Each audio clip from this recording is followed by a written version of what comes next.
राहें जहां तक जाएगी राहगीर वहां तक जाएगा। तुम दरिया से क्या पूछते हो कि नीर कहां तक जाएगा। अरे खींच धनुष की डोर, निशाना साध अपनी मंजिल का, बाकी बाद में देखेंगे कि तीर कहां तक जाएगा। नमस्कार, स्वागत करते हैं आप सभी का सीयूईटी कॉन्सेप्ट पर।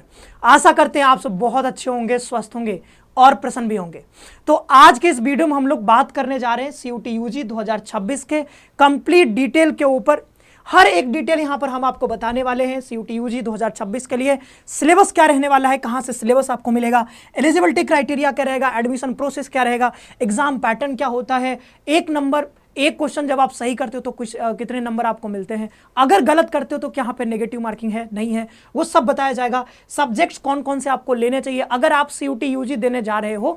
तो अगर आप बीए करना चाह रहे हो सकता है बीएससी करना चाह रहे हो सकता है बीएलएलबी में एडमिशन लेना चाह रहे होगे, तो कौन सा टेस्ट पेपर आपको सिलेक्ट करना चाहिए वो यहाँ पर बताने वाले हैं। यूनिवर्सिटीज़ के बारे में आप जानती हो, बहुत सारी यूनिवर्सिटीज शामिल हैं, वो भी आपको बताएंगे और एग्जाम डेट भी बताएंगे, फॉर्म कैसे भरना है, वो तमाम चीज़ यहाँ पर बताएंगे। तो बहुत डिटेल कंप्लीट वीडियो होने वाला है, तो लास्ट तक देखिएगा। अगर आप सीयूटी यूजी 2026 देने जा रहे हो तो आपके लिए वीडियो काफी इंपॉर्टेंट होने वाला है। लेकिन वीडियो में आगे बढ़ने से पहले आप हमारे चैनल को सब्सक्राइब कर लो और बेल नोटिफिकेशन प्रेस कर लो, क्योंकि यहां पर सीयूईटी से रिलेटेड हर एक अपडेट आपको आप तक पहुंचाया जाता है। चलो आगे बढ़ते हैं। और सबसे पहले मैं बता दूं कि हम लोग जो है ऑनलाइन माध्यम में कोर्स भी चलाते हैं। सीयूटी कॉन्सेप्ट का कोर्स चलता है, तो आप हमारे कोर्स में जुड़ करके किसी भी कोर्स की आप देख सकते हो, बहुत सारे कोर्स हैं, किसी भी कोर्स की तैयारी कर सकते हो, बीए बीएससी बीएलएलबी जो भी है। इस नंबर पे कॉल कर सकते हो ज़्यादा जानकारी के लिए।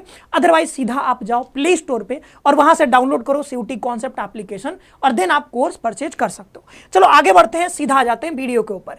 तो ये कंप्लीट इंफॉर्मेशन होने वाला है, कंप्लीट डिटेल होने वाला है सीयूटी यूजी 2026 के ऊपर। तो सीयूटी आप जानते हो, कॉमन यूनिवर्सिटीज एंट्रेंस टेस्ट इसका फुल फॉर्म होता है। यानी कि पहले क्या होता था कि पहले आप बीएचयू के लिए, जेएनयू के लिए अलग अलग एंट्रेंस एग्जामिनेशन देते थे। डीयू जो है वो मेरिट बेस पे एग्जाम मतलब अपना जो है एडमिशन लेती थी। लेकिन अब क्या हुआ कि सारी यूनिवर्सिटीज़ में एडमिशन लेने के लिए कॉमन एग्जाम बना दिया गया है, जिसका नाम है सीयूईटी। तो ये एग्जाम देकर के आप किसी भी यूनिवर्सिटी के लिए अप्लाई कर सकते हो। जिस भी यूनिवर्सिटी में आप चाहते हो, बीएचयू में, डीयू में, जेएनयू में, आप वहाँ पर अप्लाई करके आप एडमिशन ले सकते हो, बशर्ते आपको एग्जाम देना पड़ेगा और अच्छे मार्क्स लाने पड़ेंगे। ये एग्जाम जो है एनटीए कंडक्ट करवाती है हर साल। 2022 से ये एग्जाम इंट्रोड्यूस हुआ है और तब से लगातार हो रहा है। ये वेबसाइट है ऑफिशियल, आप जा करके विजिट भी कर सकते हो, ऑफिशियल वेबसाइट। चलो आगे बढ़ते हैं।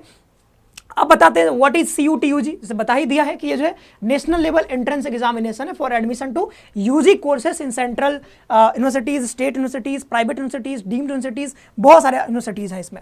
एनटीए करवाती है और जो है अपॉर्चुनिटी आपको मिलता है सारे अक्रॉस इंडिया जितने भी यूनिवर्सिटीज़ हैं उसमें आप एडमिशन लेने का आपको चांस मिलता है। कंप्यूटर बेस्ड टेस्ट होता है और इसमें 13 माध्यम में आपका एग्जाम होता है, 13 माध्यम है। अब मैं बता दूं कौन कौन से यूनिवर्सिटी जिसमें शामिल है। तो अगर आपको लिस्ट चाहिए तो पीछे जो वेबसाइट दिया है आपको, उस वेबसाइट पे जा करके अपना लिस्ट चेक कर सकते हो कि भाई कौन कौन से यूनिवर्सिटीज इसमें शामिल है। मोटा मोटी जो नंबर्स है वो मैं बता दे रहा हूँ। जैसे सेंट्रल यूनिवर्सिटी है टोटल 49 है, अगर स्टेट यूनिवर्सिटी की बात करोगे 36 है, अगर आप डीम्ड यूनिवर्सिटी की बात करोगे 25 है, प्राइवेट यूनिवर्सिटी की बात करें तो 126 है, और अगर अदर गवर्नमेंट इंस्टीट्यूशंस की बात करें तो 5 है। टोटल मिला दोगे तो काफी सारी यूनिवर्सिटीज इसमें शामिल है, 200 प्लस यूनिवर्सिटीज इसमें आपको देखने को मिलता है।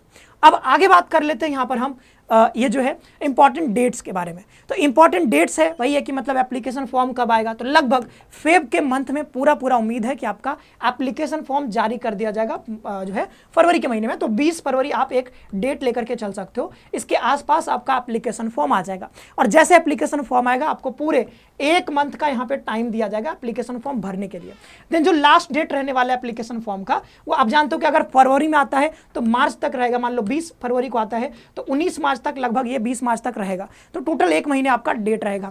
देन एडमिट कार्ड कब आएगा, तो एडमिट कार्ड अप्रैल के महीने में लिखा हुआ है। इट मींस कि ये जो है बदल भी सकता है। देखो ये टेंटेटिव सारे डेट्स हैं।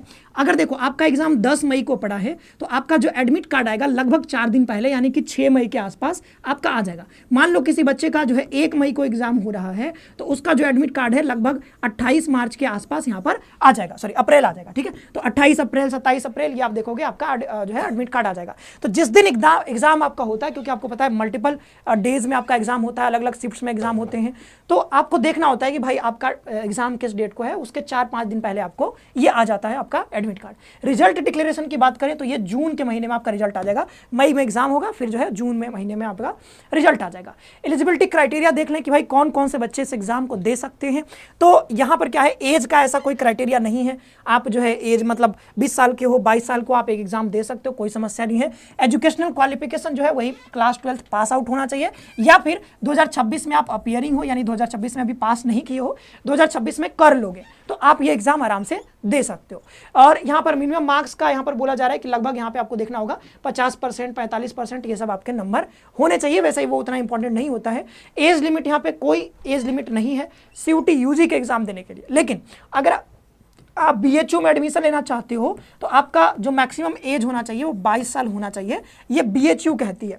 NTA जो है ऐसा कुछ नहीं, अपना क्राइटेरिया नहीं है कि एज का कोई क्राइटेरिया नहीं है, NTA ने ऐसा कोई क्राइटेरिया नहीं निर्धारित किया है। लेकिन यूनिवर्सिटी के ऊपर है कि वो कोई क्राइटेरिया निर्धारित कर सकती है कि आप अगर हमारे यूनिवर्सिटी में एडमिशन लेना चाहते हो तो आपका मैक्सिमम जो उम्र होना चाहिए वो 22 साल 21 साल जो भी हो, डिपेंडिंग ऑन अदर जो यहाँ पर यूनिवर्सिटीज़ हैं। तो आप देख लेना, जैसे BHU का मैंने एक एग्जांपल दिया, ऐसे ही जो है गुरु घासीदास विश्वविद्यालय का, उस पर हमने एक वीडियो बनाया था, बताया था आपको, वहाँ भी 22 साल। अब देखो एप्लीकेशन प्रोसेस, यानी एप्लीकेशन कैसे भरते हैं। तो एप्लीकेशन भरने के लिए क्या होगा, जब भी एप्लीकेशन फॉर्म आएगा, मान लो 22 फरवरी 20 फरवरी को आ जाता है एप्लीकेशन फॉर्म, तो आपको इस वेबसाइट पे जाना है और यहाँ पे जाने के बाद न्यू रजिस्ट्रेशन पे क्लिक करके आप रजिस्ट्रेशन करोगे अपना। देन आपको एक एप्लीकेशन नंबर मिल जाएगा। देन एप्लीकेशन नंबर से फिर क्या करोगे, यहाँ पर लॉगिन करोगे, और लॉगिन करने के बाद क्या होगा, अपना पर्सनल डिटेल्स, एकेडमिक डिटेल्स, ये सब जो भी डिटेल मांगा जाएगा भरोगे, और कुछ यहाँ पर डॉक्यूमेंट्स भी सबमिट करवाए जा सकते हैं, फोटो, वो सब यहाँ पे करना होता है। फिर वो सब अपलोड करोगे। देन आपको प्रेफरेंस भरने के लिए बोला जाएगा कि आप किस यूनिवर्सिटी में जो है एडमिशन लेना चाहते हो, कौन कौन सी यूनिवर्सिटी चुनना चाहते हो वो चुनना होगा। और आपको सब्जेक्ट जो बताया ना कि कौन कौन सा टेस्ट पेपर चुनना होगा, क्योंकि आपको पता है कि CUT में टोटल 37 टेस्ट पेपर्स हैं, जिसमें आप मैक्सिमम 5 टेस्ट पेपर्स चुन सकते हो। तो ये 5 टेस्ट पेपर आपको कौन कौन से चुनने चाहिए अभी मैं आगे बताऊंगा। देन यहाँ पर अपलोड डॉक्यूमेंट, जैसे आ गया देखो, photo, signature, PWD certificate, category certificate, ये सब आपको अपलोड करना होगा। फिर आपको पेमेंट करना होगा, जो ऑनलाइन करना होता है UPI से कर सकते हो। देन आपको कंफर्मेशन पेज आ जाएगा, वो आप डाउनलोड कर लोगे, आपका एप्लीकेशन जो है डन हो जाएगा। जैसे ही एप्लीकेशन डन होगा उसके बाद क्या करना है, उसके बाद यहाँ पर फी आपको मतलब फी उसी समय पे करना होगा, तभी डन होगा। तो फी देख लीजिए कितना फी लगेगा। तो अगर आप अनरिजर्व कैटेगरी से हो तो 3 सब्जेक्ट के लिए हमने क्या कहा कि मैक्सिमम आप 5 चुन सकते हो। तो अगर 3 चुनते हो तो 1000 रुपये लगेगा। लेकिन अगर मान लो चौथा भी चुन लेते हो तो आपको 400 रुपये और देना पड़ेगा, यानी प्लस 400 और कर लो। और मान लो कि 5वां भी चुन लेते हो तो प्लस 400 और कर लो, तो कितने लग जाएंगे, तो टोटल आपका 1800 रुपया यहाँ पर लग जाएगा। अगर कोई बच्चा 5 टेस्ट पेपर चुनता है तो 1800 रुपीज उसको देना पड़ेगा अनरिजर्व कैटेगरी के लिए। OBC NCL EW से हो तो 900 रुपए है, और यहाँ पर 375 है, तो 903 के लिए है, फिर 375 75 ऐसे बढ़ जाएगा। ठीक है, तो ऐसे आप 5 चुनोगे तो इतना हो जाएगा। फिर ये दो देख सकते हो 800 रुपए यहाँ पे है। अगर आउटसाइड इंडिया के हो तो 4500 रुपए है, और यहाँ पर 1800 रुपए इस सब्जेक्ट के लिए बढ़ता जाएगा। तो ये रहा कि कितना एप्लीकेशन फी लग रहा है आपका। देन यहाँ पे आगे बढ़े तो बेस्ट टेस्ट पेपर्स जो कॉम्बिनेशन आप चुन सकते हो उसके बारे में मैं आपको बता देता हूं। देखो हमने कहा कि 37 टेस्ट पेपर्स हैं, उसमें से आपको मैक्सिमम 5 टेस्ट पेपर्स चुनने हैं, 5 से ज्यादा आप नहीं चुन सकते हो। तो आपको कौन कौन सा चुनना चाहिए, देखो कोई भी आप पहले ये डिसाइड कर लो कि भाई कौन सा कोर्स में एडमिशन लेना चाहते हो। तो मान लो BA में लेना चाहते हो, BSc में लेना चाहते हो, आप मान लो कि यहाँ पर BTech में लेना चाहते हो, ये सब कर सकते हो। ठीक है, पहले आप डिसाइड कर लो BA BSc, आपको पता ही होगा किस में लेना है। जब ये पता है तो आपको क्या करना है, जैसे मैंने देखा है ऐसा कि किसी भी यूनिवर्सिटी में जनरली क्या होता है, जो क्राइटेरिया होता है वो एक लैंग्वेज का क्राइटेरिया होता है, प्लस मैक्सिमम जाएगा तो 3 डोमेन का हो सकता है, और आपका क्या होगा GT का होगा। तो यही होता है। तो आप जनरली क्या करते हैं बच्चे, यही चुनते हैं। मतलब 5 अगर आप चुनना चाहते हो 5, तो आप ऐसे चुन सकते हो। एक लैंग्वेज, इंग्लिश चुन लोगे तो ज़्यादा अच्छा है, नहीं तो इंग्लिश नहीं चुनना चाहते तो हिंदी से भी काम हो जाता है कई जगह। बट हाँ, जैसे JNU में जाना चाहते हो तो वहाँ पर इंग्लिश से काम चलेगा, हिंदी से नहीं चलेगा। तो आप लैंग्वेज देख लेना, पहले ये भी देख लेना कि भाई आपको टारगेट कौन सा यूनिवर्सिटी करना है। तो पहले तो एक ये कि कौन से कोर्स में टारगेट करना चाहते हो, दूसरा कौन से यूनिवर्सिटी को आप टारगेट कर रहे हो। उस हिसाब से आपको पता चल जाएगा कि हमको क्या क्या चुनना चाहिए। जनरली जो एक मोटा मोटी क्राइटेरिया होता है, मतलब जो बेस्ट कॉम्बिनेशन होता है वो मैं बता दे रहा हूँ। कि आपको एक लैंग्वेज चुन लेना चाहिए, 3 डोमेन चुन लेना चाहिए और जीएटी। तो ये 5 हो गए, क्योंकि मैक्सिमम आप 5 ही चुन सकते हो। 6 होता तो मैं कुछ और बताता, लेकिन 5 ही चुन सकते हो। तो मतलब ये बेस्ट क्राइटेरिया, मतलब यहाँ पे कॉम्बिनेशन हो सकता है जो आप चुन सकते हो। अब देखो, बीएससी अगर आपको करना है तो आप पीसीएम, पीसीबी ये सब चुनोगे, ठीक है। एग्रीकल्चर ले सकते हो अगर आपको बीएससी करना है तब। और अगर आपको बीए करना है तो आप पॉलिटी, हिस्ट्री, ज्योग्राफी, इकोनॉमिक्स ये सब चुन सकते हो। अगर आप कॉमर्स में जाना चाहते हो तो वहाँ पे बीएसटी, हाँ, अकाउंटेंसी ये सब चुनते हो। बस डोमेन आपका बदल जाएगा, बस डोमेन देख लेना कि आप किस में जाना चाहते हो। बीटेक में जाना चाहते हो तो बीटेक में क्या मैथ्स मांगा जा रहा है, नहीं मांगा जा रहा है, तो आप वो यूनिवर्सिटी वाइज देख लेना कि किस यूनिवर्सिटी में जा रहे हो बीटेक करने। मान लो कि आप डीयू से करना चाह रहे हो तो डीयू के लिए बीटेक में जनरल टेस्ट चाहिए होगा, तो जनरल एप्टीट्यूड लेना बहुत जरूरी है। तो वो ध्यान रखना, बेस्ट जो हो सकता है वो मैं आपको यहाँ पे बता रहा हूँ। आगे बढ़ते हैं, अब देख लेते हैं यहाँ पर कि स्कीम ऑफ एग्जामिनेशन क्या है। तो ये जो है आपको ध्यान रखना है, 37 टेस्ट पेपर होते हैं, जिसमें आपको कंप्यूटर बेस्ड टेस्ट आपका एग्जामिनेशन होता है। और हर टेस्ट पेपर में 50 क्वेश्चन पूछे जाएंगे, जो सभी के सभी कंपलसरी होंगे। और एक जो टेस्ट पेपर है उसके लिए आपको 60 मिनट का टाइम दिया जाएगा। कितने मिनट का? 60 मिनट का आपको टाइम दिया जाएगा।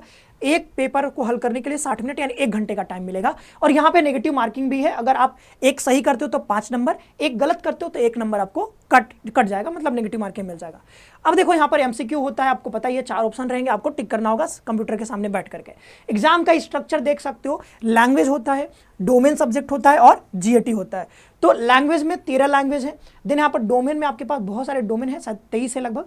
तो सबको देखो, इसी में से मैंने कहा कि भाई इसी में से आपको चुनना है, यहीं पर नाम भी लिखा हुआ है। जैसे देखो, आप कंप्यूटर साइंस चुन सकते हो, आप ज्योग्राफी, जो भी चुनना है तो अपने कोर्स के अनुसार, आप बीएससी लेना चाहते हो एडमिशन, या फिर बीए में, बीकॉम में, जिस हिसाब से आप लेना चाहते हो उस हिसाब से आप ये डोमेन सेलेक्ट करना।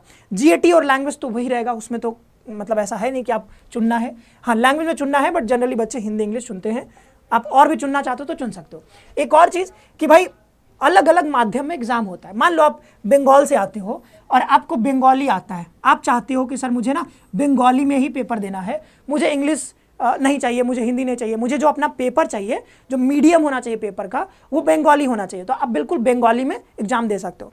आप चाहते हो कि नहीं मुझे तमिल में देना है पेपर, तो आप तमिल में दे सकते हो। उर्दू में देना चाहते हो, उर्दू में दे सकते हो। हिंदी इंग्लिश तो बच्चे चुनते ही हैं maximum. Mode of the test, ये क्या होगा? Hybrid mode. ये क्या है ना, पहले हाइब्रिड मोड होता था, अभी तो एकदम सीबीटी मोड में होने लगा एग्जाम, तो ये हटा देना, अभी सीबीटी मोड में होने लगा है। अब देखो, कुछ अगर आता है 2026 में नया नोटिफिकेशन में कुछ चेंज होता है तो वो बताया जाएगा, लेकिन अभी के लिए ध्यान रखना है सीबीटी मोड में पूरा चांस है आपका एग्जाम कंडक्ट करवाया जाएगा। मीडियम आप बता दिया, सिलेबस आपको पता होना चाहिए। सिलेबस आप कैसे डाउनलोड करोगे? तो आप जो पीछे वेबसाइट दिखाया था उस वेबसाइट पर जाना है और वहाँ से ये सारा सिलेबस आप देख सकते हो। डिटेल में सिलेबस जानना है तो वहाँ से जाकर के आप डाउनलोड कर सकते हो। तो ये NTA ऐसा सर्च करना, NTA.AC, यहाँ पर UG लिख देना ऐसे, ठीक है, CUET, ठीक है, CUET UG ऐसे लिखना है, UG पहले लिखना है। अच्छा, ये क्या है website? CUET UG, NTA CUET UG.AC ऐसे कुछ है वेबसाइट। तो यहाँ पे जा करके और देन आप वहाँ जैसे ओपन करोगे ना वेबसाइट, तो वहाँ पे आपको एक सिलेबस का आइकन मिलेगा, तो सिलेबस वाले पे क्लिक करके और आप डोमेन का जानना चाहते हो तो डोमेन का सिलेबस आप डाउनलोड कर सकते हो। मान लो ज्योग्राफी का चाहिए तो वहाँ से ज्योग्राफी मिल जाएगा। और लैंग्वेज का क्या है? लैंग्वेज मतलब सिर्फ ग्रामर आपको पढ़ना है, मेनली फोकस करना है ग्रामर के ऊपर, लिटरेचर पर ज़्यादा नहीं, ग्रामर पर ज़्यादा। और यहाँ पे देखें, हम लिटरेचर पर भी करना होता है, लेकिन थोड़ा करना होता है, बहुत ज़्यादा नहीं करना होता है, क्योंकि लिटरेचर से, खासकर हिंदी में सवाल आते हैं लिटरेचर से, तो वहाँ पर आपको पढ़ना होगा। फिर जनरल टेस्ट में क्या है? तो मैथ्स है, रीजनिंग है और यहाँ पे जीके जीएस करंट अफेयर। आपको डिटेल में जानना है तो जनरल टेस्ट का जो सिलेबस है उसके ऊपर मैंने वीडियो ऑलरेडी बना रखा है, इसी चैनल पे आपको मिल जाएगा। तो ये रहा पूरा आज का जो हमने कहा था, डिटेल में आपको बताएंगे। तो लगभग सारी चीज़ें हमने बता दी हैं। फिर भी अगर आपको कुछ जानना है CUET के बारे में तो आप हमसे पूछ सकते हो। कमेंट बॉक्स आपके लिए हमेशा खुला रहता है, तो कमेंट करके आप हमसे सवाल कर सकते हो। तो आज के इस वीडियो में इतना ही रखते हैं। CUET UG के बारे में हमने सारे कुछ आपको बता दिया है। और अगर आपको कोर्स में इनरोल होना है तो आप जो है प्ले स्टोर से CUET कॉन्सेप्ट का एप्लीकेशन डाउनलोड करके इनरोल हो सकते हो, या फिर इस नंबर पर कॉल कर सकते हो, बगल में भी आपको नंबर दिख रहा होगा। मिलते हैं नेक्स्ट वीडियो में। आप सभी का बहुत बहुत धन्यवाद। खुश रहो, पढ़ते रहो और अपना ख्याल रखो।